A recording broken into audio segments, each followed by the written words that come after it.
welcome, welcome. So there will be three organizations that you will hear from tonight. Yes, you're always stuck hearing from me. People are going, oh, darn, we thought it was just going to be guests. I know Josie didn't put me in the description, but darn, I know I'm always here.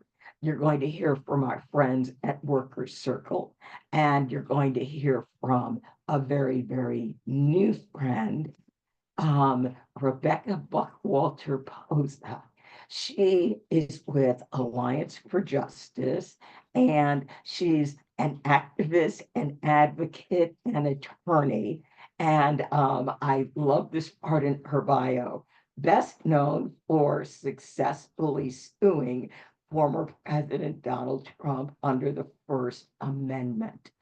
Rebecca tonight is going to be discussing the recent Supreme Court case that set a lot of our hair on fire.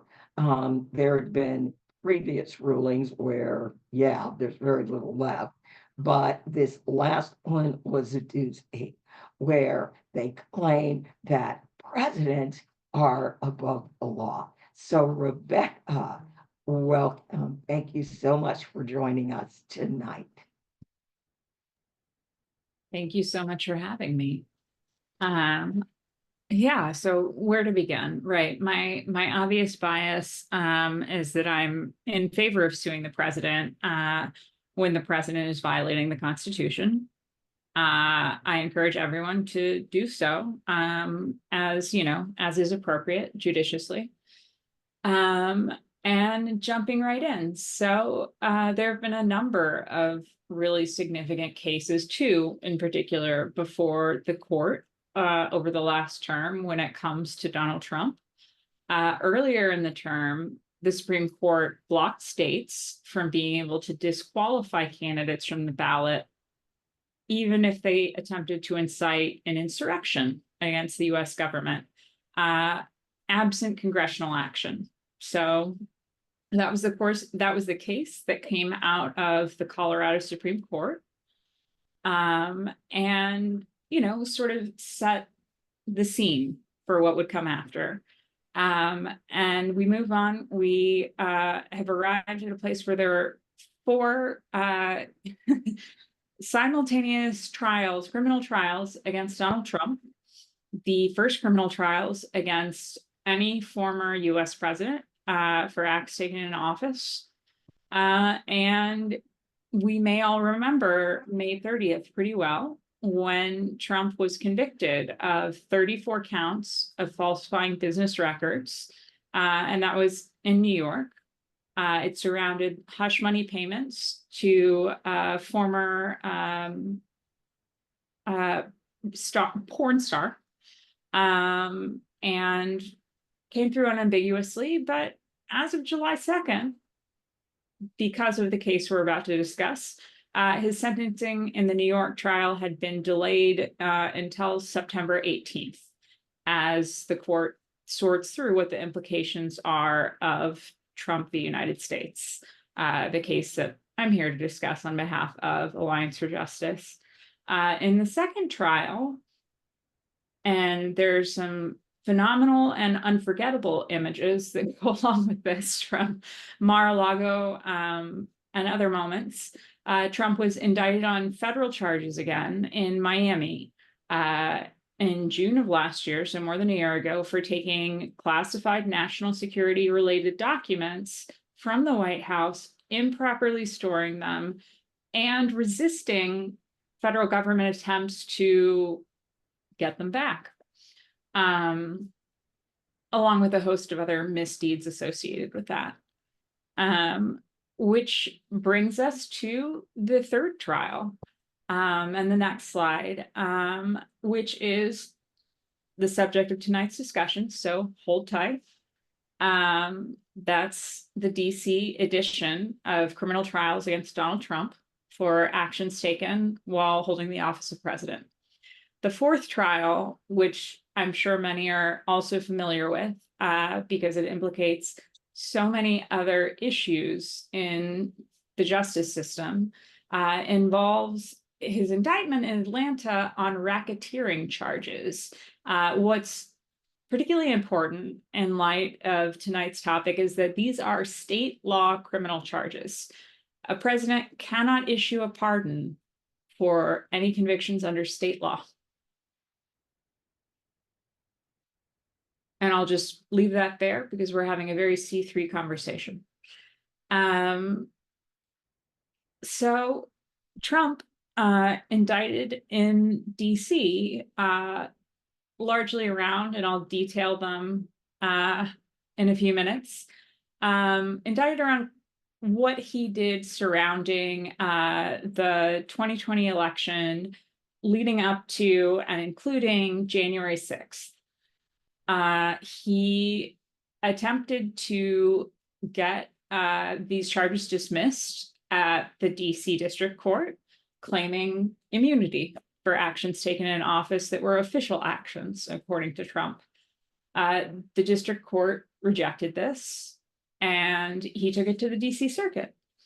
The DC Circuit Court of Appeals also rejected Trump's arguments, affirmed the ruling of the district court, and said it would be a paradox indeed if the one person in government charged with executing the laws to take care to execute laws and follow the Constitution was the one person who was immune from prosecution for violations of the laws that he was charged with upholding.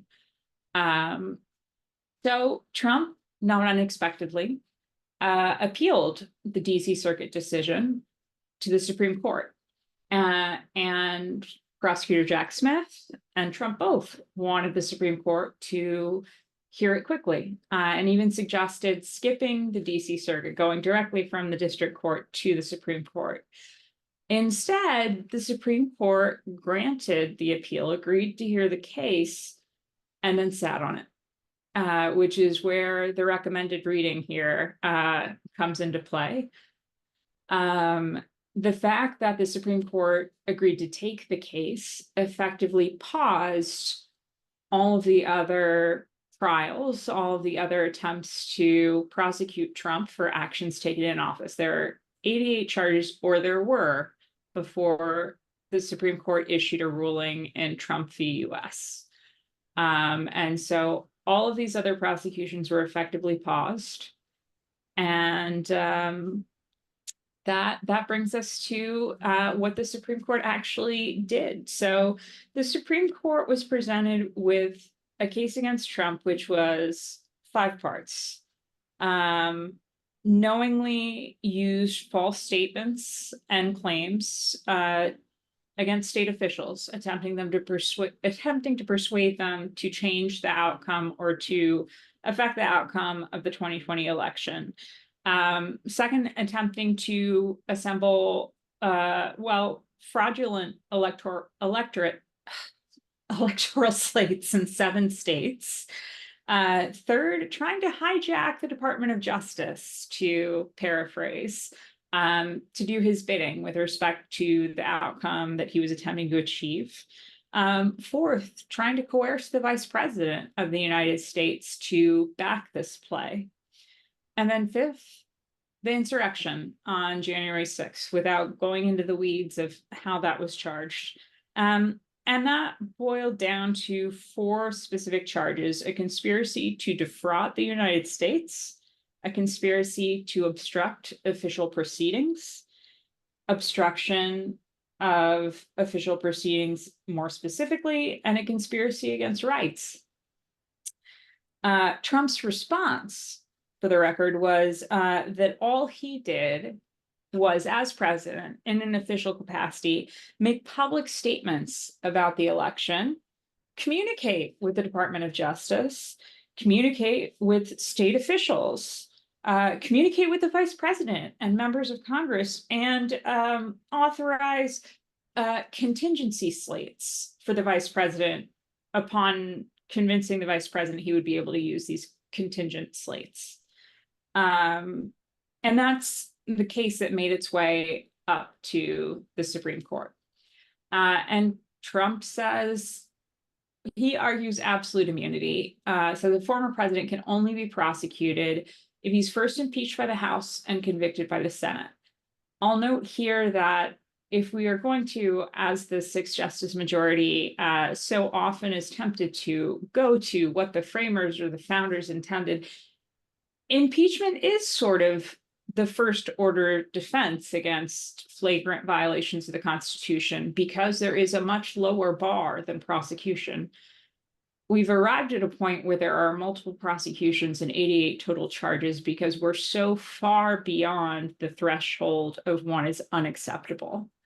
And so moving on from that to what the Supreme Court does with these facts and this information. And I want to, oh, there we go. Okay, so right, this is the key district, appellate court quote. It would be a striking paradox if the president, who alone is vested with the constitutional duty to take care that the laws be faithfully executed, were the sole officer capable of defying those laws with impunity. And Trump's reply is a president has absolute immunity from criminal prosecution for actions performed, and I'm going to put emphasis on this, within the outer perimeter, sorry, there's a typo, outer perimeter of his official responsibilities, and claims that the indictment's allegations fell within the core of his official duties. And these two phrases pop up again when we examine the 6-3 ruling and the majority opinion written by Chief Justice John Roberts, concerned as always with the legacy of the Roberts Court. So they determined that president is absolutely immune, has absolute immunity for any duties undertaken in the execution of core constitutional duties in the office of the president. And moreover, there's presumptive immunity for pretty much everything else,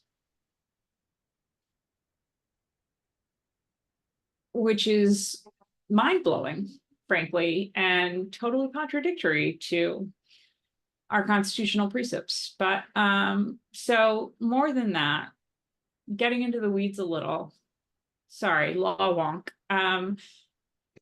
Among other gems in the Supreme Court ruling, the majority determined that courts can't inquire into presidential motives as they attempt to separate official and unofficial acts, which is really a process that they leave kind of just in the gray.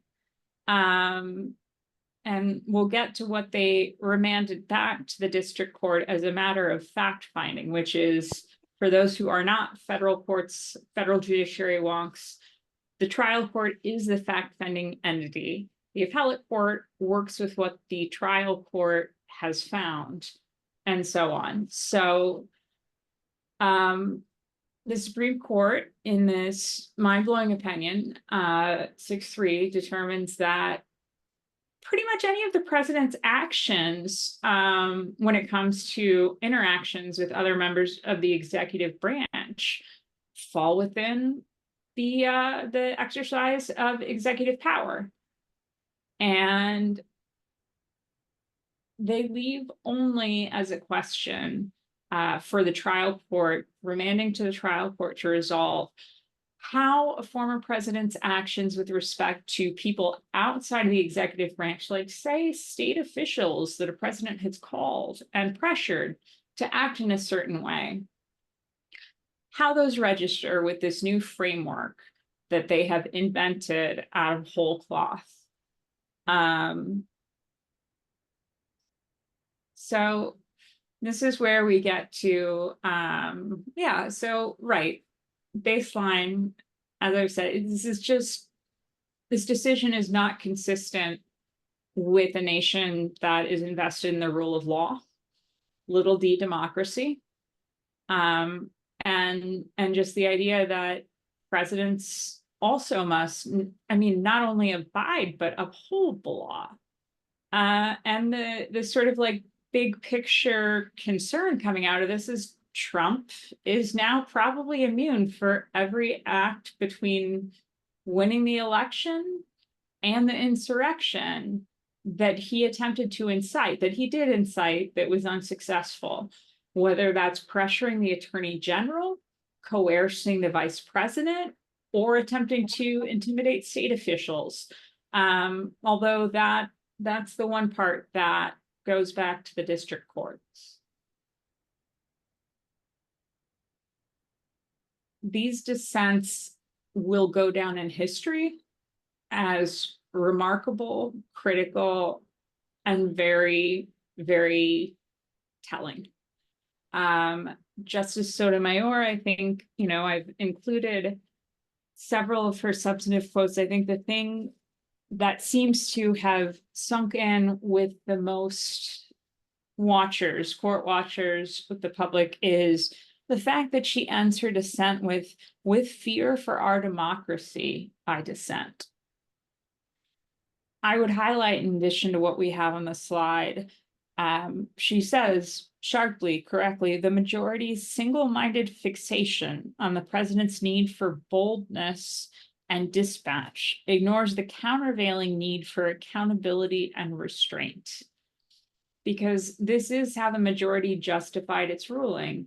They loosely sort of try and tie it to the separation of powers, and they say that the president has to enjoy these forms of immunity, absolute and presumptive, because otherwise the president would be hesitant, would be subject to undue caution in the exercise of their duties, and could be too easily influenced by the other branches. But by doing so, the court placed the president tiers above the ostensibly co-equal branches with which the president is supposed to govern. This is where I attempt to abandon the male pronoun because, we live in hope. And equally prescient is a dissent from Justice Jackson, which I think is especially momentous because she is new to the court, and yet she doesn't pull any punches. So presidents alone are now free to commit crimes when they're on the job, while all other Americans must follow the law in all aspects of their lives, whether personal or professional.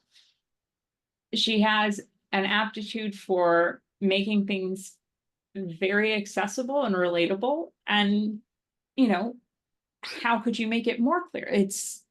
I can't violate the law. I can't even violate, the code of ethics to which I'm bound as an officer of the court, as an attorney. But the president apparently is bound by none. So presidents alone are now free to commit crimes while they're on the job, while all other Americans must follow the law in all aspects of their lives, whether personal or professional. She also writes, the seeds of absolute power for presidents have been planted. And without a doubt, absolute power corrupts absolutely. I worry that after today's ruling, our nation will reap what this court has sown. And she concludes, in the meantime, she tries to give the majority a little bit of credit and concludes with, in the meantime, because the risks and power the court has now assumed are intolerable, unwarranted, and plainly antithetical to bedrock constitutional norms, I dissent. And I'll highlight, I think, one of the most important parts about the Supreme Court decision, one of the most troubling parts, is that they leave this gray area for the adjudication of what constitutes an official act. And it reminds me of a ubiquitous phrase, which is, some variation on the greatest trick the devil ever pulled was convincing the Supreme Court that violating the law was an official act. Thank you, Rebecca. There are so many questions in the chat. Nancy, do you want to give us one of the questions? And we will, and then Carrie, if you will give us question 2. There's one question that I think you can answer easily, specifically what is meant by presumptive immunity for non-attorneys. Sure. It's the presumption that the president is immune unless proven otherwise. There's one right after that that says, since it appears that Trump will never face trial for inciting the January 6th insurrection, would it make sense for Jack Smith to release his evidence to the public? We've been led to believe that he has much more than what the January 6th committee was able to get to. So the Supreme Court ruling nixes a substantial portion of the case against Trump in terms of the DC case. But there remain issues to be adjudicated at the DC District Court level. And I would also offer that I don't think that stepping outside of the bounds of judicial ethics and appropriate process would aid the resolution of the prosecution in any way. I think that the prosecutor, that Jack Smith, has a number of avenues still available. And, you know, more than that is sort of well outside of my expertise in terms of the reception. I actually have a question for you, Rebecca. You made a statement on one of your earlier slides, absent congressional action. What would that action need to be? Oof. I mean, I think that what this all boils down to when any of these authorities refer back to congressional action is impeachment. Or, I mean, perhaps some specific attempt by Congress to limit executive powers, but that sort of brings us back to, you know, where we are. Which is to say that would just go to the Supreme Court, which unfortunately with this 6-3 majority is not likely to yield a decision that's in conflict with this fairly out there 6-3 majority ruling in Trump v. US. And I'm seeing another question in the chat. What avenues are still available to the special prosecutor?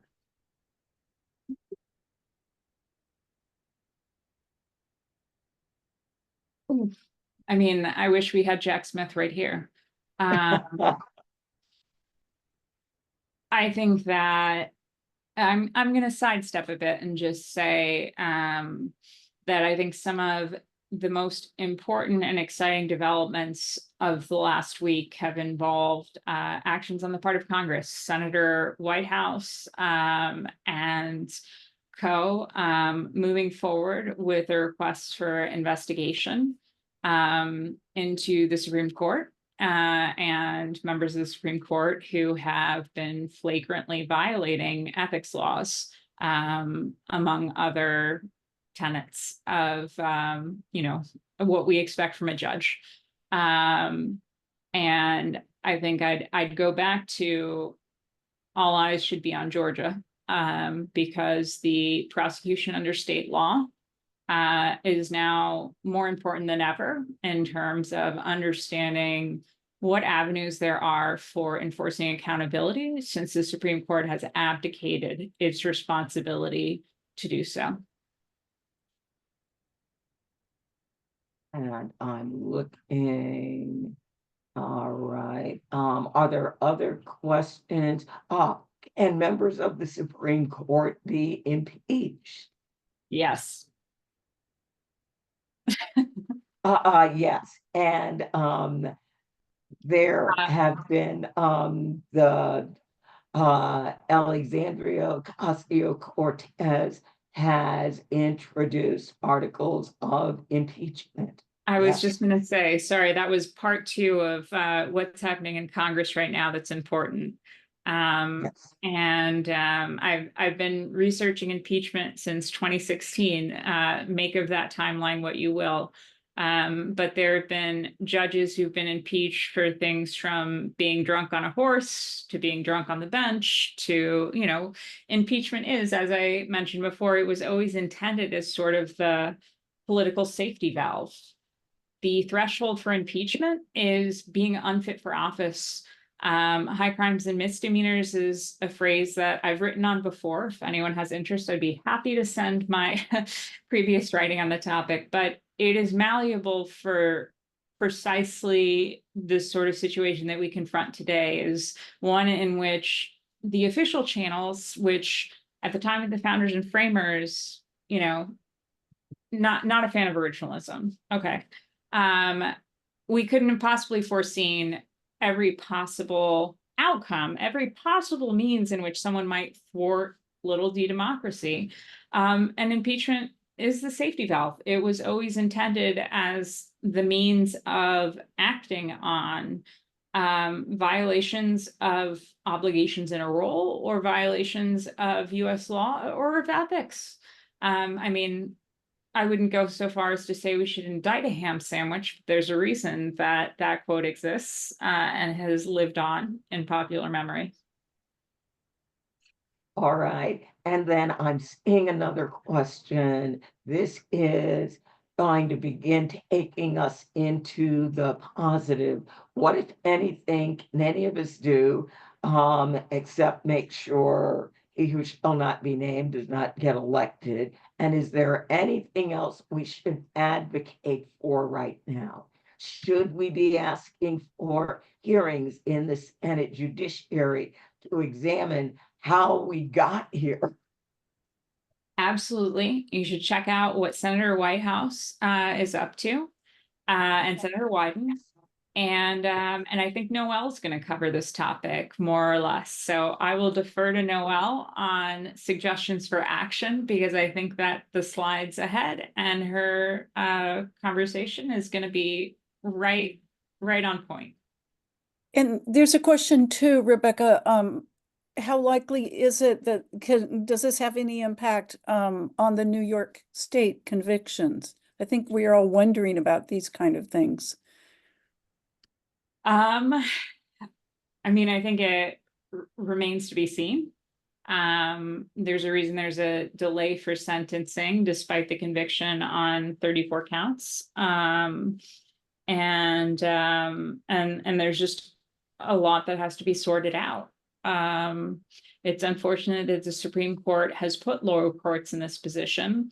I am reminded of the fact that Trump appointed 234 members of the federal judiciary, a quarter of the federal judiciary, to lifetime appointments.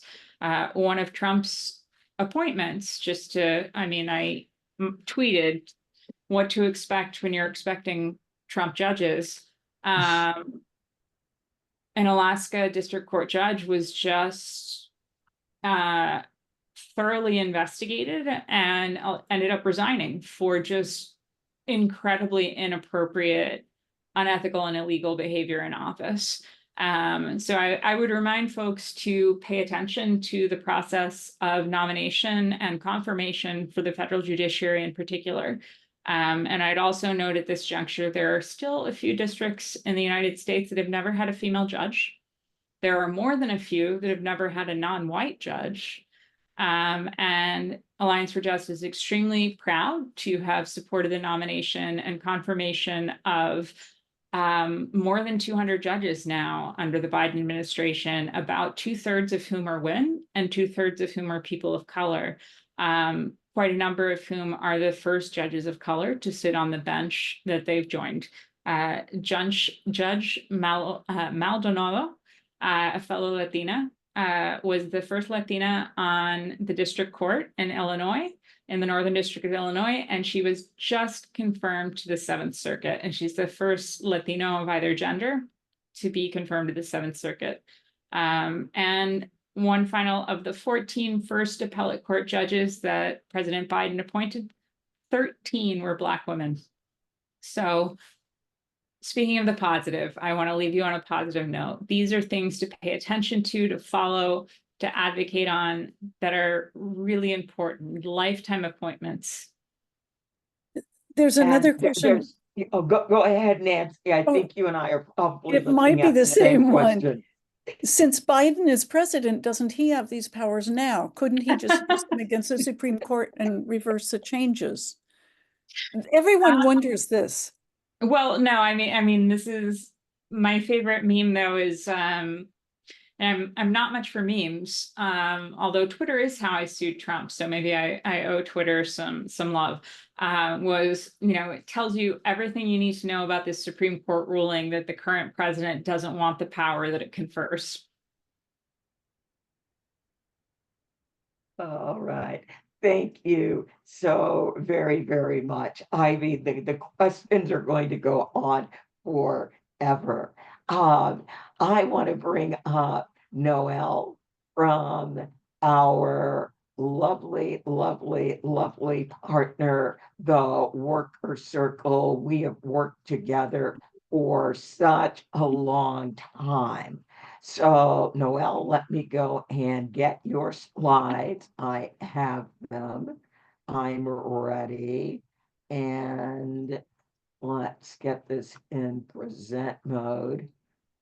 Whoops, my computer is having a moment.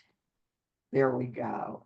So Noelle has been a friend of Center for Common Ground for a number of years. She has 30 years experience in grassroots and institutional organizing, and she is organized at every level. Oh, you're an adjunct teaching, organizing, and political advocacy at NYU, Wagner Graduate School of Public Service. Great. There has been a very long chain of things that have set our hair on fire. Noelle is going to begin to walk us through moving through the fear to fight back so that we do not find ourselves in the middle of a self-fulfilling prophecy. Noelle. Thank you so much, Andrea. It is such a joy to be with all of you. Friends, it is all on fire. And if you're feeling afraid, that's a very reasonable fear to be experiencing right now. But this is what I want to start by saying. Democracy is not only the goal, it is the way. It is the way through the chaos and fear. And let's be clear, things are very serious. Simply put, it's about who has power in our country and how we can ensure that government by the consent of the governed. We've watched with alarm as the majority of autocratically minded Supreme Court justices have made countless decisions this term that have reshaped the nature of the American presidency, that have turned their back on the expertise of agencies, that have rolled back our rights and our protections. They are doing the building of the billionaire reactionaries who put them there. Our Congress is continuing to be populated with lawmakers who supported the insurrection and who see problems facing Americans as opportunities for prosecuting their opponents or for stoking culture wars. Senators from states that represent a small minority of Americans have the ability to hold up legislation in the Senate through the filibuster rule. And meanwhile, too many in our media are making democracy one issue among many, treating this election as if it weren't a referendum on American democracy itself. And so where do we come in? We hear all of this. We are overwhelmed with these messages daily on news, on social media. And all of these messages have this way of putting us in the spectator role, making us feel there's very little we can do. these autocratic justices on the court, they hand down decisions and we watch in horror. We think democracy is dying before our very eyes. Perhaps you've gotten the frantic tweets or texts from friends saying, what in the world is going on? And so when we see this happening, there's this cycle that starts. We then start feeling fearful. And in that fear, we begin to feel powerless against this tidal wave coming at us. And then we end up in behavior that has us either doing nothing. I'm going to change the channel. I'm going to walk away, and I'm just going to walk away from it all, or anxiously obsessing. And we can't stop searching down the next horrible story. The banners come across and we're clicking and we're saying democracy is dying before our eyes, and we're feeling more fearful and more powerless, and we obsess some more, or we try to turn away, and this cycle goes and it goes. When we get rooted in fear, we become passive. That fear produces anxiety. Anxiety leads to despair, and despair leads to inaction. So we have to inquire, who benefits when we are afraid? Who benefits when we are afraid? The same interests that will benefit from our inaction. So I tell you tonight, we must not succumb to fear. We will not succumb to fear. We will call fear's bluff. How do we do this? By remembering who we are. We are the people. We are the people. And this next slide shows what Justice Ketanji Brown Jackson wrote in her dissent from Trump v. US.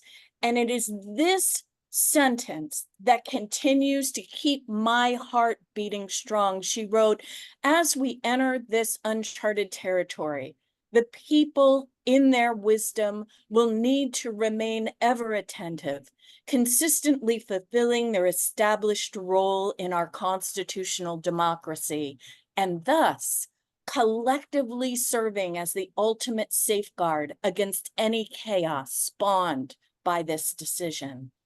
Justice Brown Jackson reminded us of our power and our responsibility in this moment and in every moment of our democracy.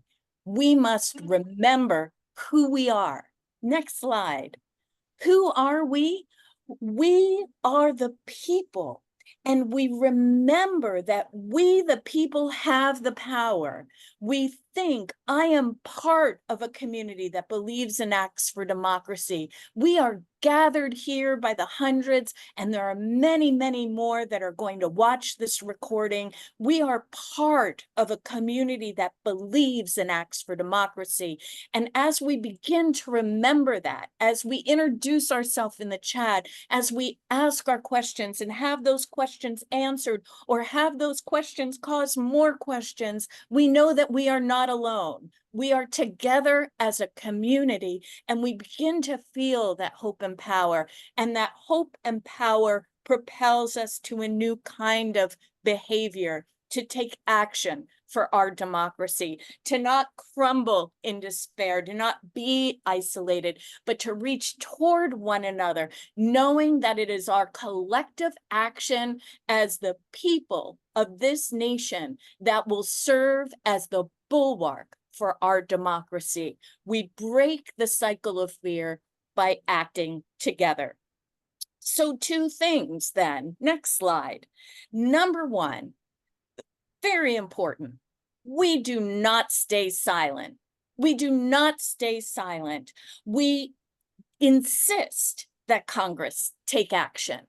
Congress are our elected representatives.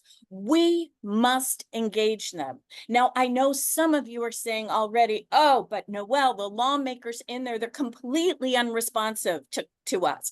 Oh, but what about that filibuster you mentioned before? What are we going to do about it? We have to keep the pressure on. It is never a waste of time to engage Congress. And in fact, it's essential and it's our responsibility within this democracy.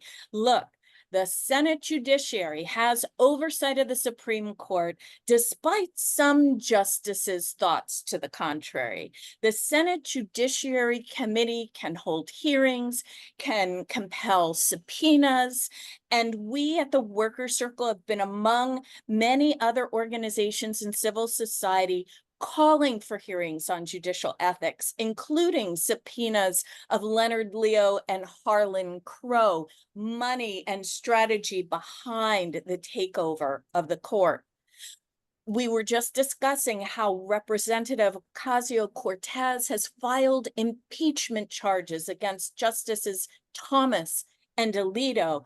Our members of Congress need to respond. And so we'll keep engaging them. We'll engage them by visiting. We'll engage them by emailing. We'll engage them by telephoning them.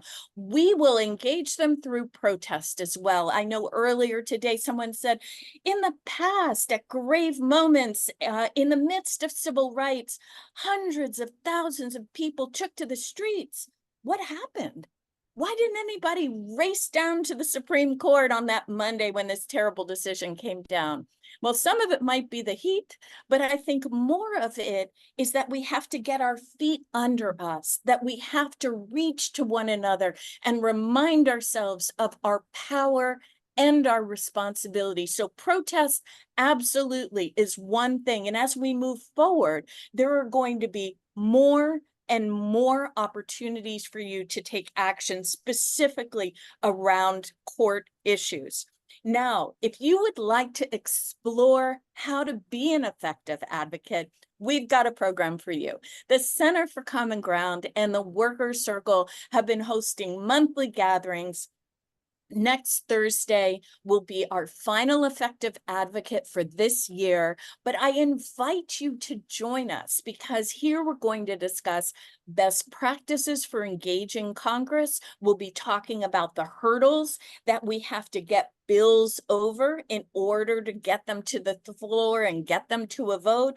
We're going to be talking about the important legislation that we still need to keep pressure on for its passage. So definitely join us next Thursday and tell a friend. So number one, we do not stay silent. We engage Congress. Number two, we remain strategic.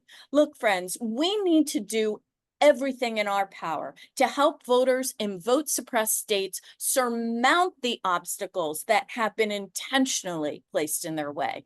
This is what we're doing with the Center for Common Ground. Thank goodness for the Center for Common Ground. You know why? We know it works. We know it works. We know it's strategic. We know when we do this, when we phone bank, when we postcard, when we reach out to people, and I know there'll be some opportunities later in the year to be able to do GOTV and more. When we do this, we are catalyzing a multiracial force for democracy that will shape our nation for generations to come. We will not give in to fear. Next slide.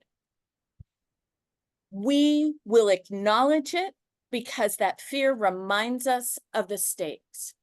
We will call fear's bluff by remembering we are the people and we will act from our values together. Final slide. The great Congressman, the late John Lewis, once wrote, as he reflected on the courage of the freedom riders, he said, courage is a reflection of the heart. It is a reflection of something deep within the man or woman or even child who must resist and must defy an authority that is morally wrong. Courage makes us march on despite fear and doubt on the road to justice. It's a road to justice.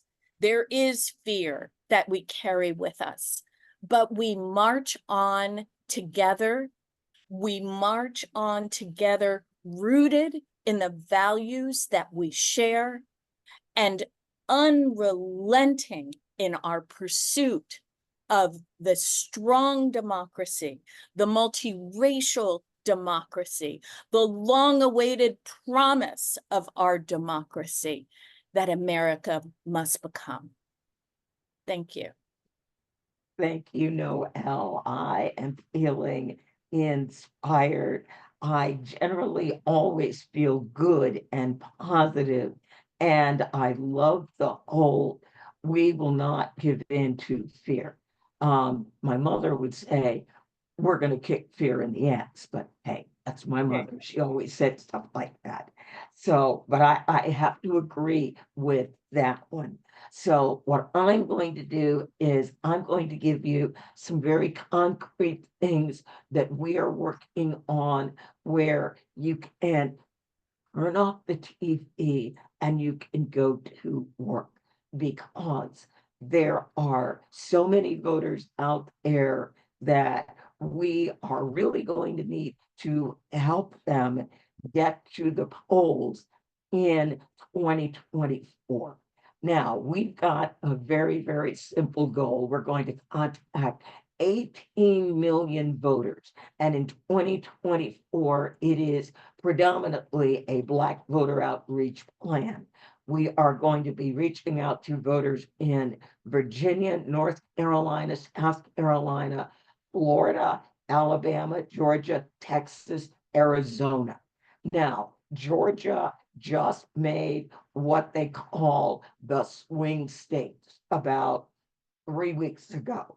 Virginia has been added to the second tier list. What we are going to do is, we know the way that we send postcards works. We also know that we have an address for every voter. We don't have a phone number or a cell number for every voter. So our goal is to send 12.5 million postcards. In 2020, we sent 9.4 million. We need to step it up in 2024. 3.5 million text messages, 2.5 million phone calls. We will be using state-of-the-art turnout tools. Some friends of mine have created a tool that they call Turnout Guru, and they have been using it in Mecklenburg County, North Carolina. Mecklenburg County, North Carolina has the largest number of registered Black voters in the state, roughly 241,000. So you can see in looking at this screen, it looks different than most of the tools that many of you have seen or you've used for doing turnout. We have a tool that looks at voting histories, looks at where voters are clustered, and then predicts what voters are going to vote. So in the previous slide, it said there are 783,000 voters of all colors, all genders in North Carolina, with a 5.9 out of a 10-point scale likelihood of voting. This says there are 530,000 voters across 195 precincts that, if we do the outreach, there is an 8.5 likelihood that they're going to show up and vote. Now, we are working with Black voters. In 2022 in Mecklenburg County, only 97,000 Black voters showed up. However, we didn't work in North Carolina in 2022. We did in 2020. In 2020, 160,000 Black voters showed up. And we are using this tool to identify where those voters are, we can click on a precinct and see the clusters of voters. We are now working with the Hispanic community in Mecklenburg as well. So 240,000 voters plus another 60,000. That gives us 300,000 voters of color. We will be doing the outreach. And what is really, really great is it won't just be us working remotely. There will be people in the community who will also be knocking on doors and making phone calls and hosting candidate forums and going out to community events with information.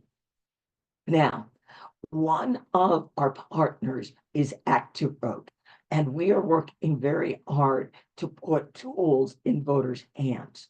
Over on the left, you can see that this is my election on November 5th.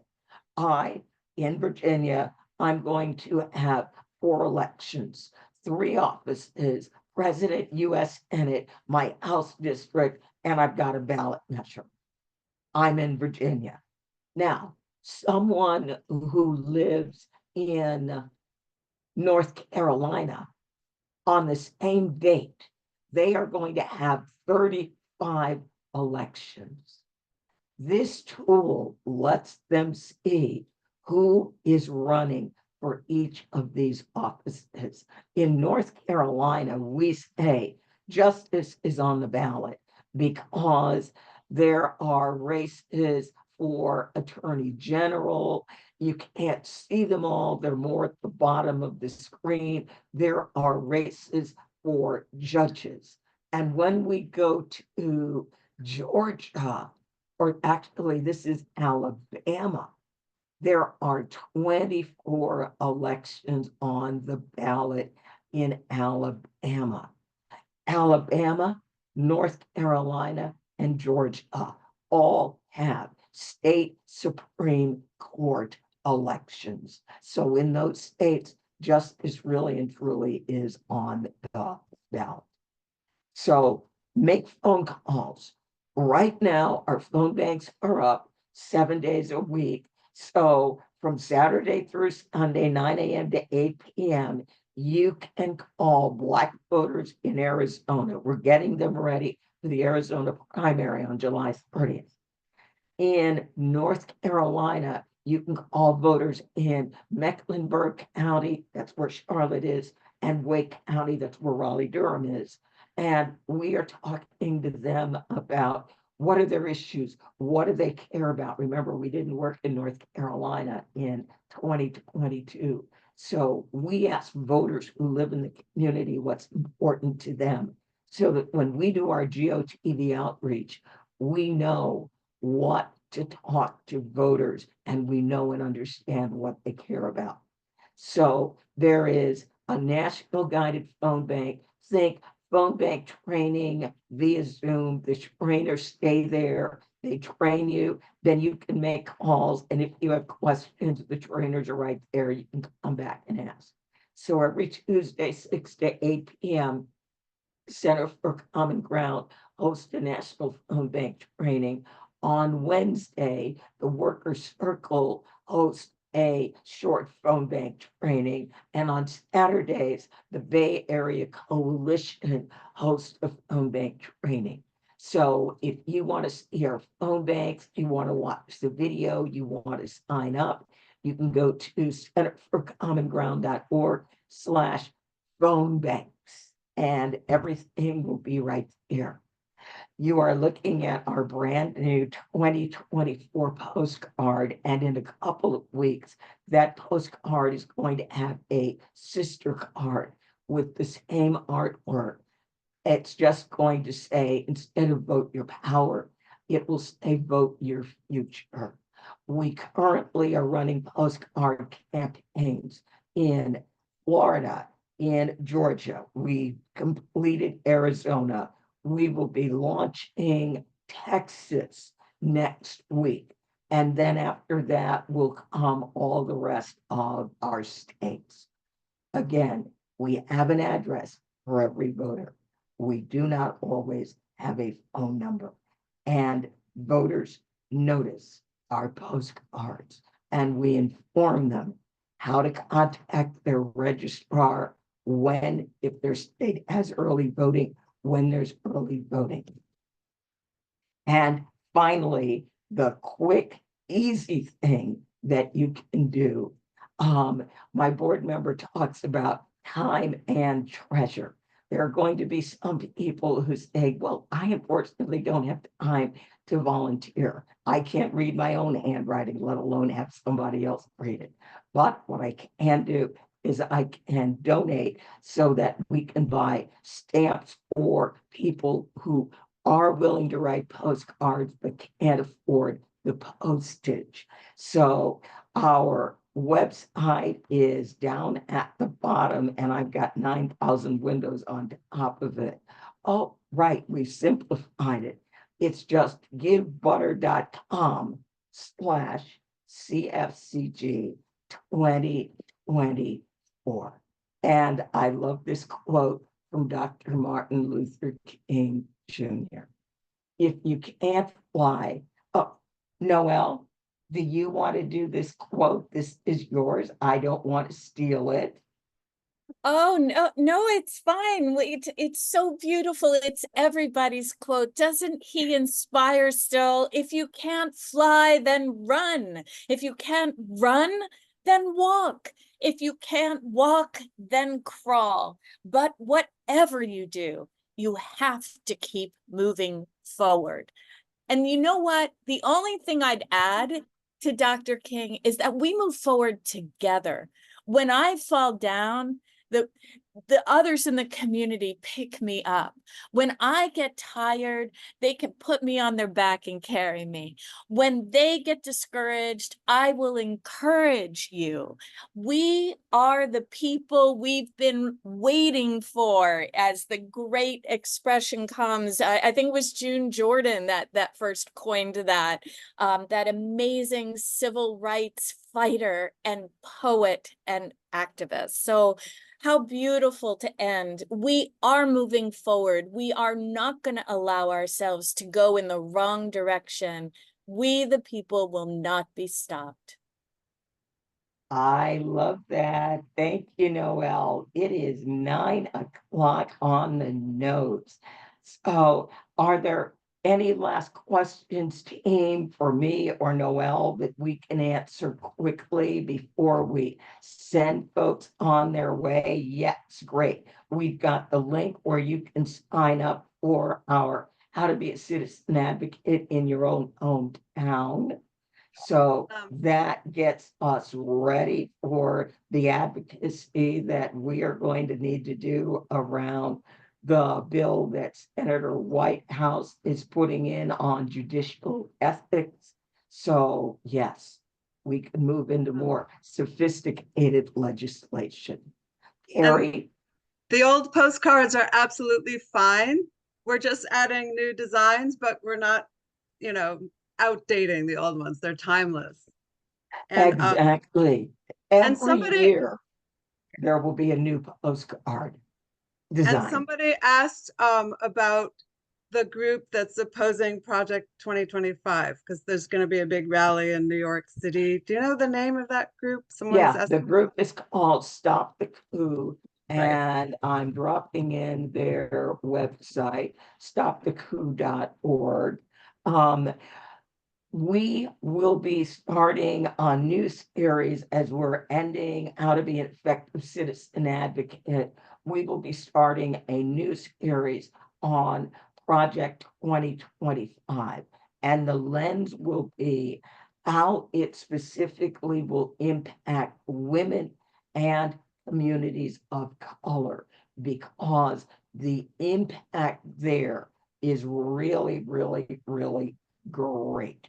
And it becomes important that people understand what it is. But I do not want to take us down. I want us to remain inspired, excited, and moving forward forever. All right. Yes. Yes. And the LGBTQ community, Project 2025 will basically change the life in a very negative way of anyone who is not a rich, straight, white male. If you cannot check all those boxes, this is not going to be good for you. All right. Thank you all. So, oh, EJ, I see your hand. EJ.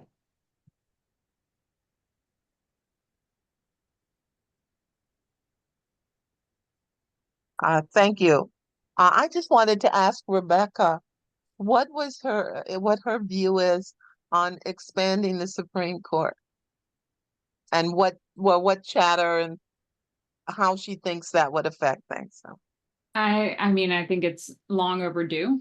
I think one of the most interesting things I heard recently, a very smart point, was that by holding open a seat for more than a year, the actors behind that effectively already expanded the Supreme Court. And I would point out that until the 1990s, it was routine to expand the lower federal courts to keep up with population and caseloads, and that needs to resume. And the same forces that have stopped that from happening are the same ones that packed the court and or packed the federal judiciary and effectively expanded the Supreme Court by holding a seat open against all conventions and norms. So I should have mentioned, and I would bring out both the term limits bill and new proposed legislation to bar Supreme Court justices from accepting gifts, just like every other federal government official is barred from accepting gifts over a certain amount. Yeah, over $100. All right. I want to say a special thank you to our guests, Rebecca and Noelle. Thank you so very much for joining me. It was educational. It was fun. There were moments where it did kind of set your hair on fire again, but we will be moving forward. Fear is not going to stop us. It will be our motivator because we know what we want and we know what we're going to have to do to get it. It is a big job. There will be big challenges, but we're up for it. So thank you all. Have a wonderful, wonderful evening.